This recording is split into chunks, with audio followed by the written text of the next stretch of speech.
Hello, and welcome to Payments Unfiltered, the new podcast that will provide your much-needed dose of payments chat. I'm Theo Spirides, Head of Product at Primer, and I'll be your host.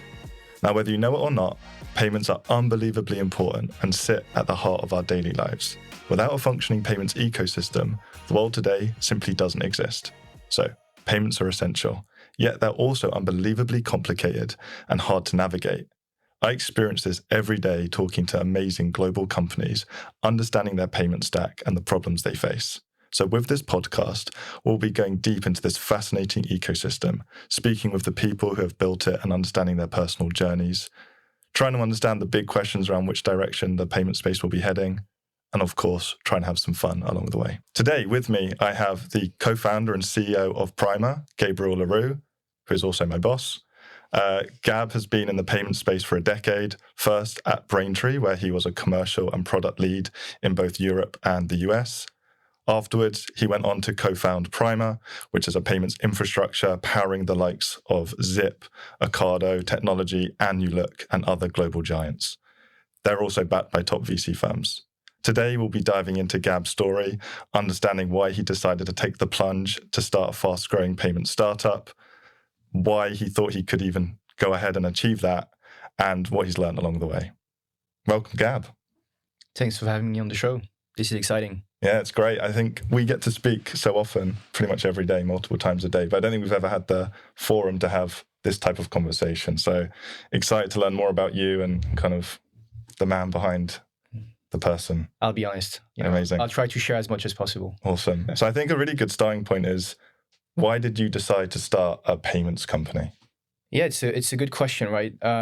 So as you said, I was at Braintree and PayPal for about 5 years. So I started in 2015 selling, the Braintree product. So going to events, selling to startups across Europe.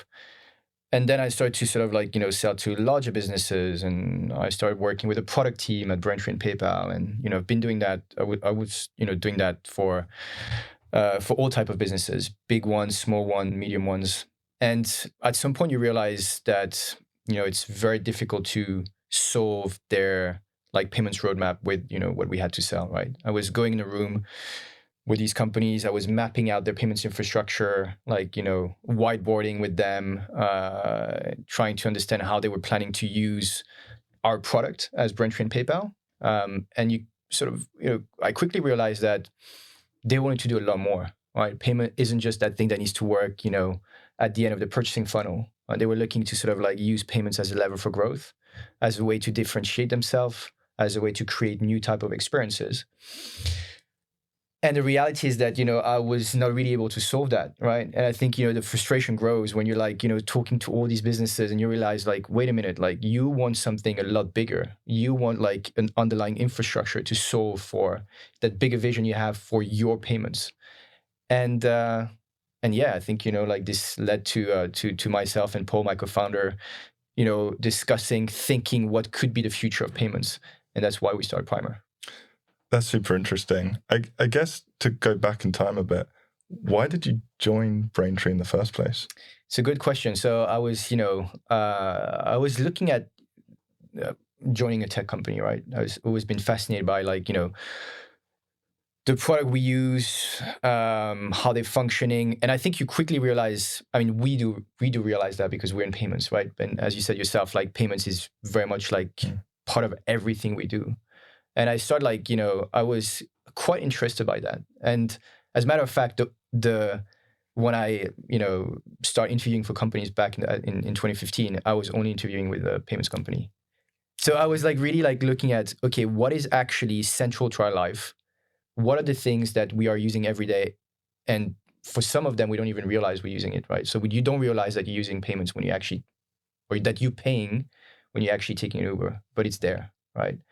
And so I could see how payments would evolve, and I was looking at innovative companies in payments. Braintree has been a leader in the space. They were part of PayPal, also a leader, and I thought, well, this is interesting. I want to be part of it, and that's why I joined Braintree. So joining payments was actually a very deliberate move by you. Absolutely. And was there a moment where you fell in love with payments? Can you fall in love with payments? I think I felt passionate about payments. I wouldn't say I fell in love with payments, right? Was that before Braintree, or as you started to? As I started, like, working and realizing that, that payments can be extremely powerful, right? And that's very much what, I want to do,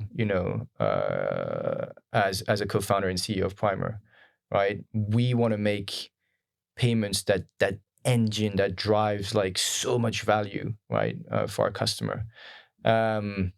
So yeah, I think I was more passionate about solving like and how we could transform payments as opposed to like falling in love with the concept of payment itself. And how did you build your expertise? Because I don't think anyone goes into payments, except maybe you deliberately, but knowing about the space. There's not like a payments degree that you can do underground. There's not a go-to course. It's very much like almost like an experience you learn on the job. How did you find learning payments? By the way, I think this will change. I do see a world where you have maybe a course on like, the evolution of payments and how like, I think it's already happening in some unis. But how do you learn payments? And how did I learn payments? Just like, talking to businesses, trying to be as product minded as possible, trying to understand more than just like, the sort of like high level, product, trying to go level deeper, right? That's always something I try to do, and which I tell my team all the time, like try to actually be, to go level deeper. If you go and talk to businesses or partners and you really understand like how things are functioning like in detail, you're going to be a lot more comfortable, right? And that's something I applied to myself when I was at Braintree and PayPal, and still today at as a founder and CEO of Primer. Awesome. So you joined Braintree as in the European startup growth team. Yeah. And then within 2 years, you became head of the startup growth for EMEA. But then you decided to move to the US and go from a commercial team to more of a product team. Mm-hmm. What sat behind that decision? So when I was at Braintree and PayPal, I was always trying to think like, what can we actually do to sort of like, solve bigger issues you have with your payments, right? When I was talking to businesses. And we had like, some very innovative product that PayPal was working on, which I was trying to get familiar with, right? And so I was working closely with the team in the US, and then I started to become like the SME for these products in EU, trying to help like, sales team with, how with those products specifically and how you should position them, like, when trying to help our merchants, right? And so, I was getting closer and closer to the team in the US.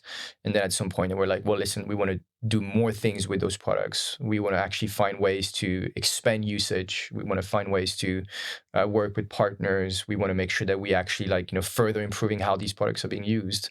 And that's sort of what led the move to the US. Back in, I think it was in 2019, if I remember well. And how did you find San Francisco?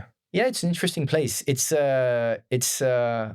interesting where you have like a city where the vast majority of people work in tech. So you go, out, you have drinks, you meet people, like everyone is from a tech company, right? Which also means you're gonna have very tech-centric discussions. And sometimes, in my view, it's good to have people from like very different backgrounds and from like, non-tech to sort of trigger some even more interesting conversations. So that's the thing with the San Francisco, which I find like a bit weird, I would say. Okay. I think I like to have London is a great place where you have people from like all background, from like, it's very much a melting pot, right? You have people working in, banking, tech, lawyers, in the food industry, everything. You have everything, right? Not that you don't have that in San Francisco, but you have less of that, I think. Well, it feels like those are also services built around tech companies rather than being a domain in themselves. Yeah. It's definitely on my bucket list to go to San Francisco and experience it, but I'm not sure I could work there. It feels like quite a lot of tech people just talking about the same things and kind of competing. It is that. So you mentioned at Braintree that you experienced these problems that you couldn't solve at Braintree. Is there a specific moment or a specific problem that comes to mind when you say that really kind of sparked, I can't solve what I need to solve at Braintree? Well, fundamentally, like there's this notion that the merchants out there, they have a payments roadmap, right? They have like a lot of things they want to do with their payments, right? It could be, I mean, I could spend hours talking about this, and I don't think you want that. But it could be like things like, This is meant to be a good discussion. Go for it. It could be like things like optimizing the way they're taking payments on the checkout. It could be, expanding into market, optimize certain things like 3D Secure, for example, or the management of 3DS. Could be like, how they managing their payments data. So there's many, many, many things they want to do, right? And the thing is, so, when we were at, I say we because, I founded Primer with Paul Anthony, my co-founder. And I think, we both realized from a product engineering side, commercial side, that we couldn't solve that. We could solve like only a part of all the things merchant wanted to do, right? And we realized that the way you could solve that was by doing things yourself, like, bring people like, to work on your payments, building a lot of expertise, eventually exposing, yourself to sensitive information. It's very, very complex, right? And as you said, like payments is continuously evolving. You have new things, new payment methods, new regulations, new ways of paying, and also you need to adapt to your customer. And I think at some point, like, having worked at Braintree and PayPal for many years, I thought something needs to happen. Fundamentally, like we need to create that underlying infrastructure. Like someone has to do it. And did you try and do it at Braintree, or did you know that you had to go outside of Braintree to do that? Well, I think, like when you're a payments company, like there's so much you can do, right? And Braintree is an amazing product. PayPal is an amazing company, but there's so much you can do, when it comes to that, right? And so my view and Paul's view was we actually got to do it ourselves. We got to go out there and try to redefine what payments should be for merchants, right? And so that's sort of what triggered the move. Yeah. Awesome. Did you always think you'd start a business? I don't think anyone, when they're a kid, think, I'm going to start a business. But I think as you grow up, I personally always had the need to solve things. So I had like, in my notes on my phone, I had like, oh, this could be solved. This could be, like, and things like, very basic stuff, or things, that could, which, maybe I'll do one day. But so I always had this like need to create things. But it took some time for me to find like the right time, the right opportunity, right? And I think being, at Braintree and PayPal for many years, like talking to businesses across the globe and really like, trying to put myself in their shoes, at some point I realized that, okay, there's something here that needs to be solved, and I'll do it. So I think you were around 30 when you decided to try and start a payments company. Yeah. Were you scared? Like, what made you think that you could be successful? I don't think I was scared. I mean, because we saw like, how complex it was, and still is today, like, for businesses to solve their payments roadmap and to leverage payments as a lever for growth and to increase payment success and all these things that we are solving. I don't think I was scared. I was like, we were, extremely motivated with Paul. Very, we had this passion. We had to do it. And we were like, we're going to go like, full in, like we're going to do it. Right. So, it was, I don't think, no, I wasn't scared. That's very impressive for a 30-year-old to think that they can take on the payment space, which, to your credit, you've been executing pretty well so far, obviously. you went to business school, which I didn't know about you, and you have a master's in management, which I also didn't know. Yeah. Do you think this helped? I need to think about that. I think business school helps you structure your thoughts. Obviously, like, helps me understand like the sort of like some key principles. But I do not think that you need to go to business school to, be successful. I think, I've been working with people which have been coming from like very different background, and it's where you studied doesn't really matter to me, I think. And I look, when I interview people, I look at, like the motivation, what they've done, like, which companies they've been part of, what's driving them, and not really like where they studied, to be honest. Okay. On the topic of business school, I saw you pitched at the IE Business School Venture Day during your master's in 2013-14. Yeah. Could you explain to our audience what this is? And do you remember what you pitched? Absolutely. I remember what I pitched. So essentially, like, okay, so that was like when I was in Madrid. So I was, like living in Madrid, and I sort of like, so I did that with two of my friends. Okay. So we're three. Going to give them a shout out? Yeah, a big shout out to Edouard and Max, if they listen to this podcast, which I'm sure they will. And so we were living there, and we were like, realizing that there's loads of shops in Madrid, like small independent shops, right? And obviously, like, we're, first year in Madrid, we didn't know where to go. And I think at some point we needed to buy like a shirt for like, a presentation or something like that. And we realized like, well, where do you go? Like, like there's nowhere I can go and see like where I can buy like a blue shirt in my neighborhood. So we thought like, well, there's maybe something that needs to be done here. Obviously, we're not the only one like having that.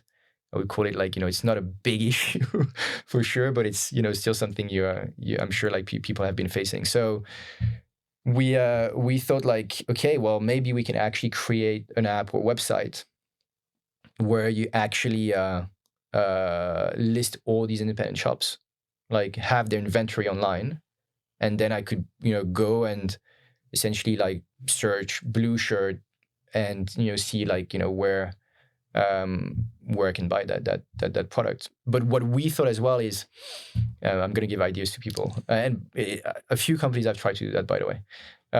What I thought as well is, well, these are independent shops, right? Mm-hmm. So obviously when you go there, you have an experience. They are like, it's very well like designed. You have people with expertise. They're selling like, very specific products. And we thought like, well, you don't want to kill that. Why, these shops exist because you have an experience when you go there. And so we essentially applied the principle of like, what is it? Like it's, you purchase online, but like pick up in store or something. There's an acronym for that. And that's essentially like what we pitched. Yeah. How did it go? It went well. I mean, we started like, we had like an MVP, and like, we worked with a few shops and taking pictures of their inventories and like things like that. So it went well. And then like, things leading to another, me moving to another country and all that, then we decided to stop. But again, like it goes back to this notion of like trying to solve like for like something that we are experiencing, right? Yeah. So it kind of sounds like you've always been entrepreneurial, and also with like a lot of empathy for the merchant, the seller. Yeah. Have you ever like thought about what sits behind that?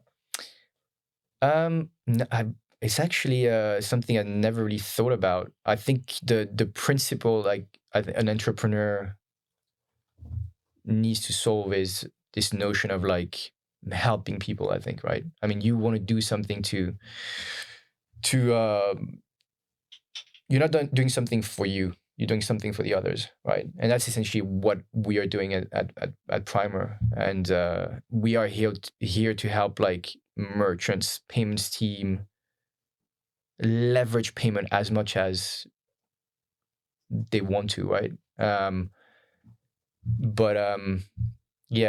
think, entrepreneurs have, this insight, like, you have to help, you have to solve things. But you're right, actually, like the notion of helping merchants has always been like, something I've been pretty much doing. Yeah. Since I've been at uni and on the job market. And on the stage. Yeah, exactly. So you leave Braintree, you co-found Primer with Paul. Yep. I know there's some very cool stories about you having your first few meetings in a coffee shop where you used their free Wi-Fi, which is pretty funny. How did you think about positioning Primer to merchants, to VCs, to start like validating the hypothesis, but equally to start, building traction with the business? Yeah, so when we started Primer, we thought like we got to go out there, right? We got to go out there and speak to as many businesses as possible, as many merchants as possible. And we had this experience already, right? But we had done that with the sort of like Braintree and PayPal hat. So when we left, we were like, okay, let's go out there and try to speak to as many people as possible, try to get their thoughts on how they thinking about their payment stack, how they're thinking of create new payments experiences, what are the challenges they have. And this sort of allowed us to really grasp even more insights on the things that we needed to solve and how to structure like, our product. And then like quickly, it became very clear to us, right, that we had to become this underlying unified infrastructure for, the merchant payment stack, right? And that's essentially how we've been pitching things, right? What if you had like this underlying infrastructure that allows you to do all these things you want to do, right, in a very simple, elegant way, right? As opposed to going through like multiple integrations, relearning payments all the time, having data all over the place, eventually a bad customer experience. And that's essentially how we've been positioning, our product. And we work with like many businesses across the globe. Primer is a global, right? We work with businesses in the UK, in EU, in the US, in APAC. We work with the industry as well, right? Our goal is, yes, to help the merchants, but also to be a huge enabler for anyone in the ecosystem. And so that's how we've been positioning things to VCs, but also our customer, our partners. And did that resonate with the VCs at the beginning? Because payments is so complicated. I imagine they're not payment experts. So how did you kind of get across that value proposition? There's a lot of education needed, right? In anything you do, I think, like we were discussing that earlier, we tend to use a lot of acronyms and like we tend to think that people understand, payments or, the world of tech. MIT, CIT. Exactly, right? All these things. And so it's about like,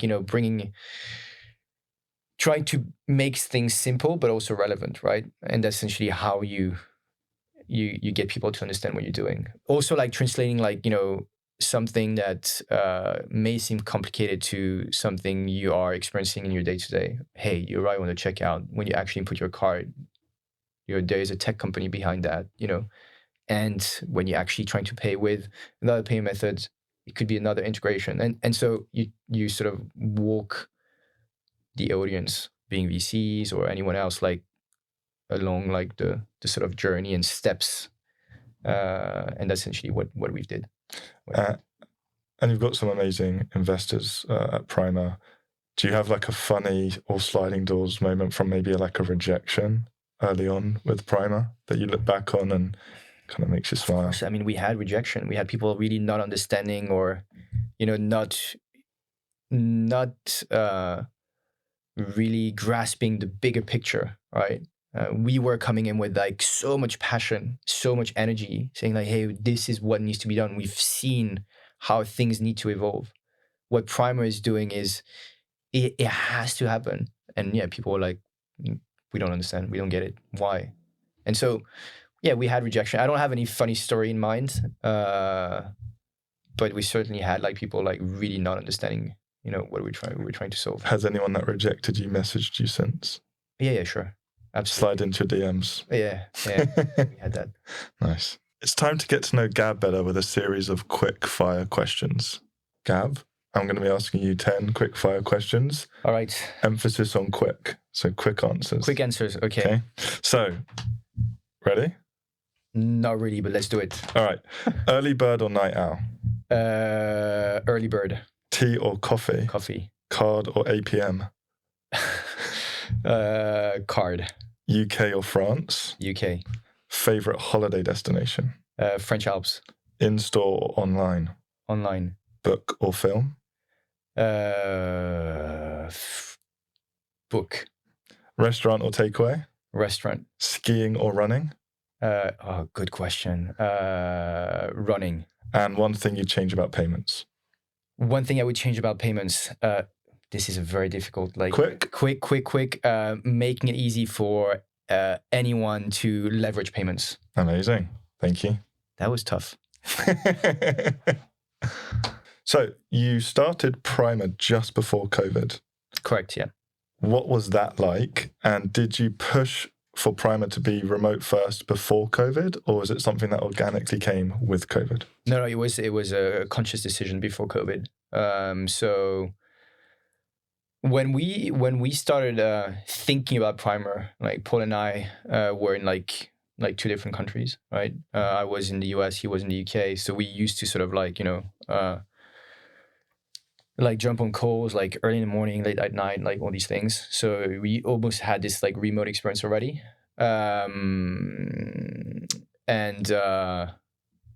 Just discussing about payments. Like we were just trying to sharing some ideas and stuff. And when we started Primer, we thought, what we are solving is, global. We want to make sure that we, find the best talent across the world. We want to have local expertise. We want to be able to support our merchant, whatever happens and, whatever time it is. And so for us, it was very natural to go remote first. Today we employ in 26 countries. We have 34 nationalities at Primer. So it was very much a conscious decision, absolutely. And how do you build a culture within a remote company? Because that's something that I think people were thrusted into during COVID, but it sounds like you were very deliberate. So how did you go about building such a great culture? Well, you have to have like a lot of, you have to make a lot of investment in the culture, right? You need to have certain events that are happening on a regular basis. So at Primer, we have we'll call them like mini town hall, right? Happening every 2 weeks, right? During which we actually share, update about the business. People can demo their product or things they've been discovering. They can talk about, the merchant experience. The merchant experience is very much like at the center of everything we do, right? And do you want to share the name of it? It's called Beer Case. Right. I'll tell you the story. So when we started Primer, every Friday we used to just jump on a Zoom or Google Hangout and just with the drink of our choice, could be a beer, could be coffee, could be water. It really didn't matter.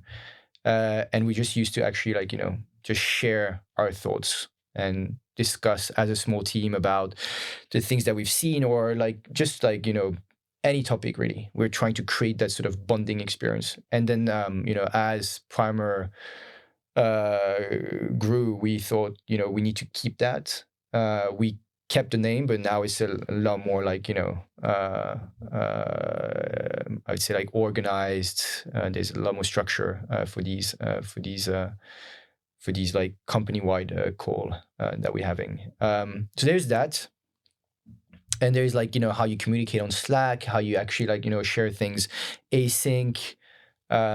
We have the concept of donut. So we actually pairing employees so that they meet each other. Like the same thing you would have if you actually in an office and, bump into a colleague at a coffee machine and, chit chat for 10, 15 minutes. Same thing happens, online at Primer. And the interesting thing is, I had a lot of employees telling me that they have the impression that they meet more people at Primer than if they would be in an office, because we actually, like, the pairing is very random, right? Uh, when you work at a company, you tend to stay with your group of people, right?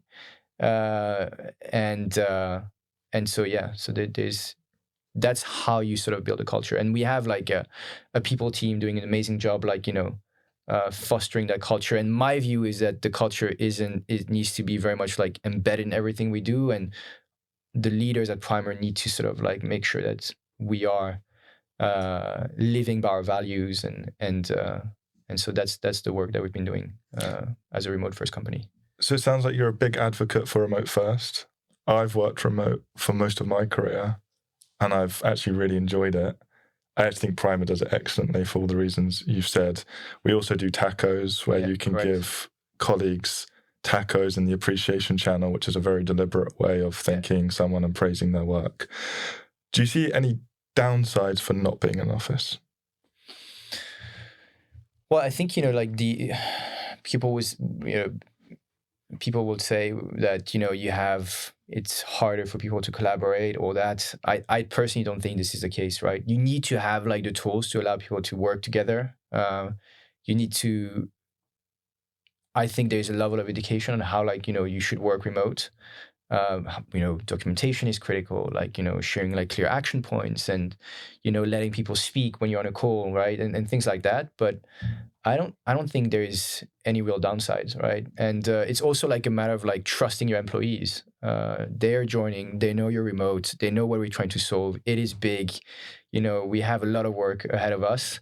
And if everyone is aligned, then I think, remote is a phenomenal thing. And we can hire someone in, anywhere, and he or she will bring, their expertise, their view on things. It's for us, it's been an extremely beneficial decision, actually. Very interesting. So I've always been fascinated with how you positioned Primer from a business perspective. We're out the flow of funds and therefore global from day one. What was the rationale behind that decision? And when you look back, would you change anything? No. So, I mean, I lived in a lot of places myself, right? I studied in Asia. I studied in Hong Kong and South Korea. So, when I was in South Korea studying, I also worked at a small startup.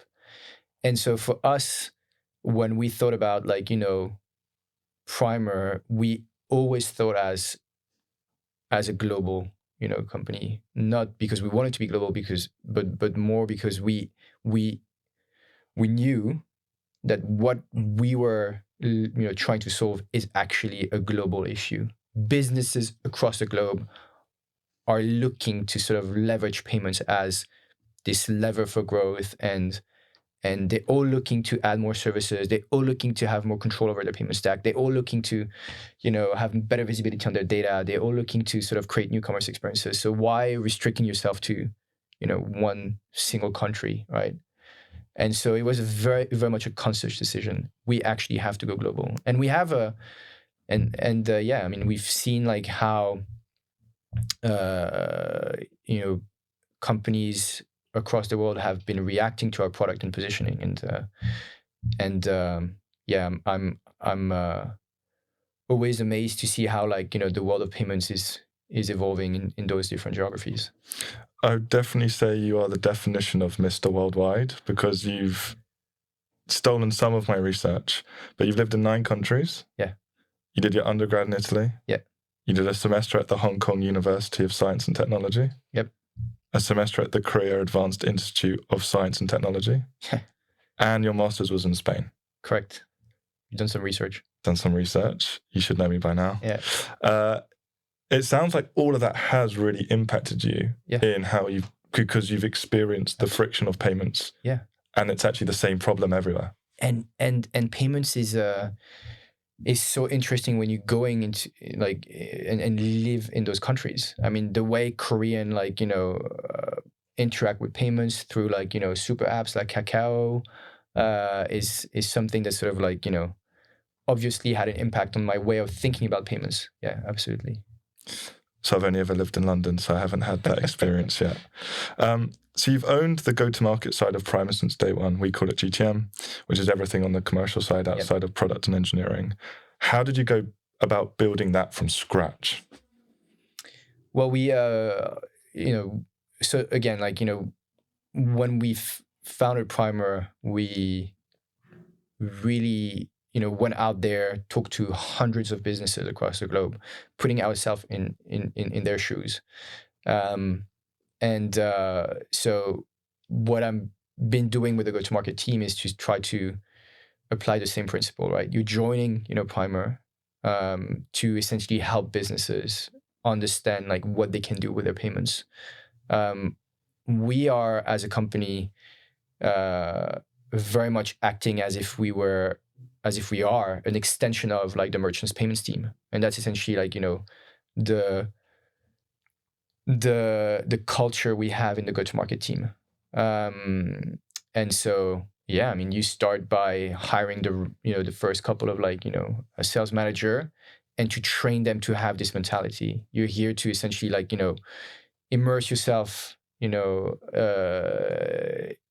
the like merchant issues, try to be with them, understand what they're trying to solve, and naturally like they will understand that we are the partner to help them do that. How did you set up the different functions? So we have an amazing sales ops or rev ops function that felt like an investment early at Primer, for example. How did you go about thinking what function you needed when at the right time? I'm a huge believer in the power of data. So from the very beginning, I was like, there's so much you can gather when talking to businesses. We should have a function, a team that helps us do that, and that's why we've made the investment in the sales ops and rev ops team. So, and then like naturally, like as you create a world class like GTM org, you want to make sure you have people to support with different stages of the relationship, and so that's essentially how we've built the GTM org. And partnerships is also such a fundamental part of what we do at Primer. We're a gateway, a distribution channel for our partners. How have you seen partnerships evolve over the Primer's life and the sentiment change? Because I imagine naturally at the beginning there was a bit of friction or a bit of kind of ambiguity around what that relationship could be like. Yeah, I think, everything we do is creating partnership, right? We want to create partnership on the merchant side to help like our, clients, and again, acting as an extension of their team. And the same thing happens on the partner side, right? Primer, like, should become the biggest enabler in commerce, right? And I think again, it goes back to education. Like, how can we help you? Like, what is Primer solving? How can we support, like, your sales team selling your product, or your integration team getting faster integrations? So that's essentially how we've been positioning, the sort of partnership angle at Primer. And I'm personally amazed to see like how like the team has grown, at Primer, right? And helping like support that vision we had for GTM.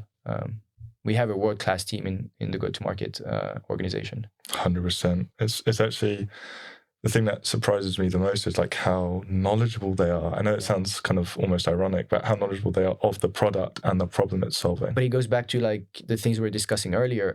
If you want to be comfortable, you need to be product-minded. You need to understand things just beyond the very surface level understanding, right? You need to really go into the detail.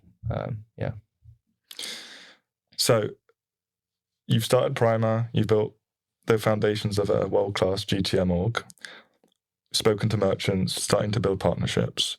Was there a defining moment for you when things seemed to kind of click into place and you thought, we actually might have built something really special here? And obviously you can't say the day I joined Primer. Well, I think, we all have the moment you start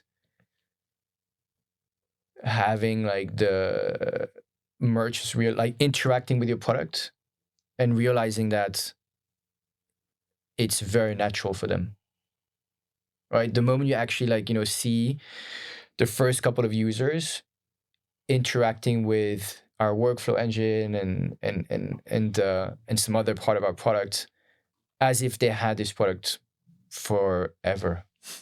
It's like, it's amazing to see that. And you're like, wait a minute, like, it's the first time you're using this, but it's as if like you always had this thing on the back of your head that you knew how to use a workflow, for example. And so that was the moment we thought with Paul, like, okay, we're doing the right things. I think it's pretty amazing to that point how we see our merchants evolve with the product. Yeah. It's almost like they're predicting what we're about to be building because the pain points are so obvious. Yeah. And it's very much like, the Primer is a merchant first organization. Everything we do is around like, how can we make payments a lot easier, but at the same time more powerful for our user. And that's very much ingrained in the way we're thinking from a GTM side, from a product side, from an engineering side. So yeah, it's very much like ingrained in the culture. And Primer was named one of the 20 rising stars as part of the Forbes 2021 Cloud 100 list in 2021, which is the definitive list of the top 100 private cloud companies in the world. Did it feel pretty special when you got that? Yeah, sure. It's a great recognition for us and for everyone working so hard on achieving the vision. Absolutely. Because Prime wasn't even 2 years old at the time. Yeah, correct. But we're already making like, big things, disrupting like, the industry and working with large businesses. So it's great to be recognized for sure. So we've spoken about all the good things that have kind of happened on the journey, but every journey isn't linear. Has there been a standout moment that has kind of really challenged you personally? I mean, like when you're trying to solve like big issues, or when you're trying to disrupt an industry, you always have a moment where like it's difficult, right? But the thing that the culture that we've built at Primer is very much a culture of like you have a team, you can work with others. So I always, myself as a co-founder and CEO, I always had the support of the team to sort of like, go through those challenges. And that's what you want to have, right? So yes, we had like, difficult moments, but the team was there. We sort of like, regrouped, worked together, trying to find solutions. And that's something that, is very, very critical if you want to build a successful business. And do you have an example that kind of really comes to mind when you think about kind of how everyone's kind of rallied to solve a kind of a big challenge? It doesn't have to be recent, maybe kind of. I mean, we there's, I don't have anything like, in mind or anything I can share right now, but like when we have like challenges, I can see how people on Slack are going to be like, okay, let's jump on a call, let's work together, let's try to find a solution. We're very firm believer of like bringing people from like other teams to get like a different opinion. There's a lot of cross-functional work happening at Primer, I think this is happening all the time, right? I mean the marketing team working closely with sales, but also product, the customer success team working with the solution engineer, but also like, the product team and engineering, everyone is here to contribute to, the success of our customer, right? And that's the culture you want to have when you have these challenges or those difficult moments. You need to be driven. You need to be resilient. You need to be able to listen. You need to be able to involve the right people at the right time. I think understanding what timing, when to do things, is critical. It's a mix of all that, and be open-minded as well. But also like you have to make hard decisions, and you need to be able to do those as well. Yeah. And how do you think people would describe working with you? It's a question I should ask you, Theo. It's certainly like not something I will probably be good at answering, to be honest. But I think I'm doing like all the things I just like mentioned. But I'd say what I've always admired about the way you've worked and the expectations and standards you've set is this kind of no low ego culture. Yeah, correct. Yeah.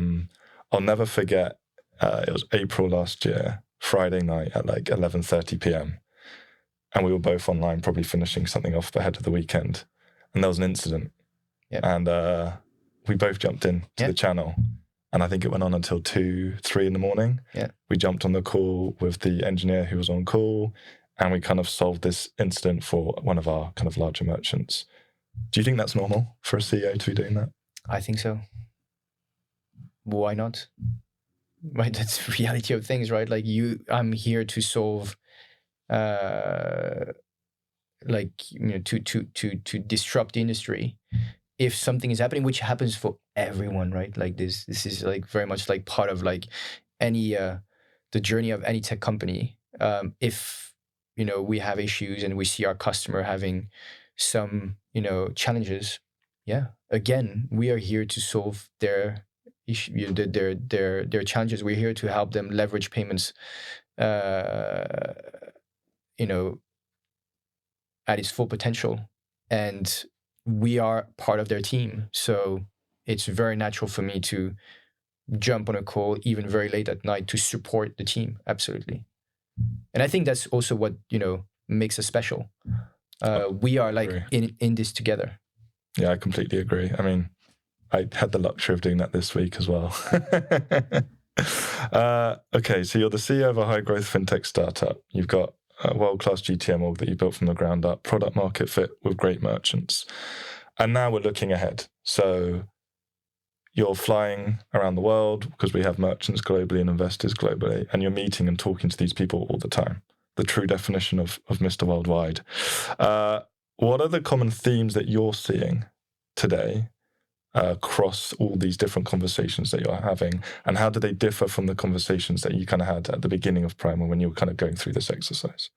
Well, I think the more and more you have, or companies out there like really start to understand the power of payments. Well, I think it sounds very basic, but they realize, wait a minute, there's so much I can do here. And payments can have such a high impact or big impact on how I'm running my business, how people interact with my product. And the beauty of what we've built at Primer is that we are helping different teams, interact with payments.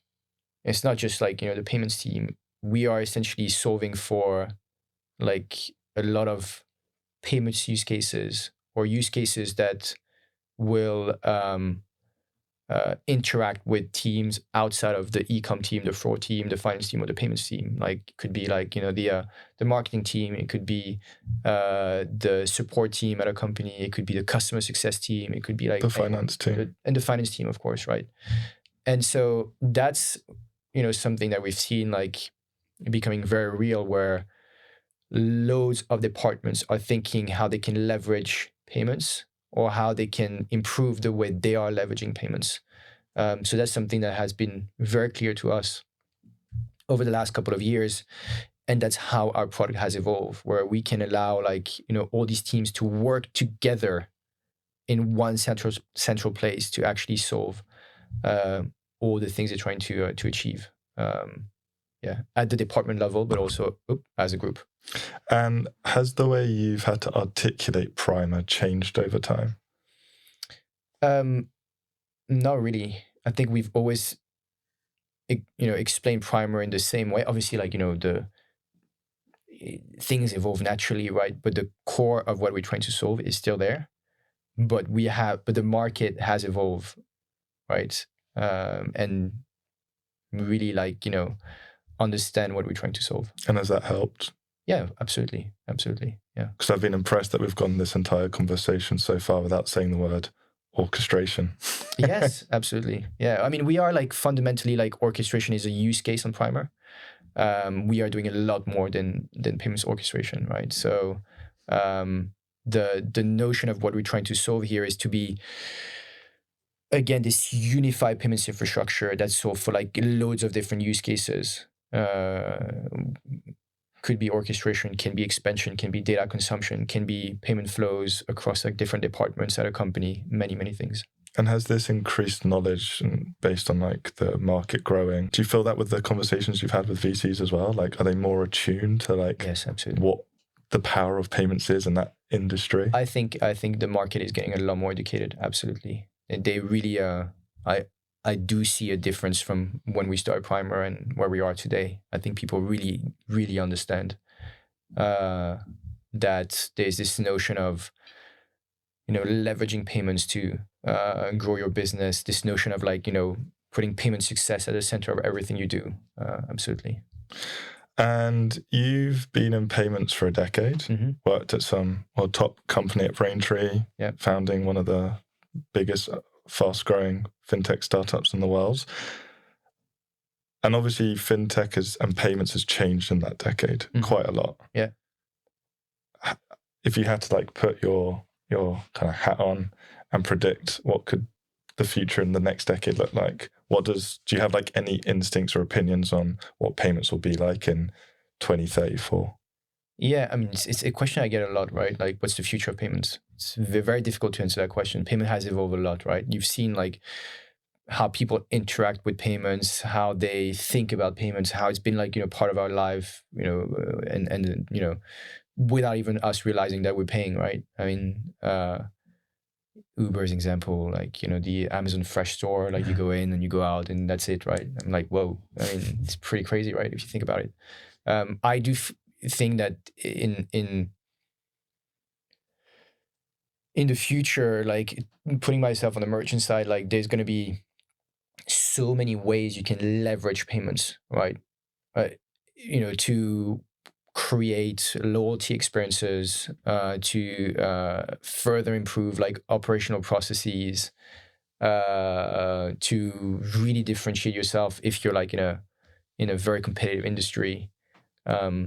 So I do feel like payments is going to become even more central, and I do feel like we are like seeing that right now.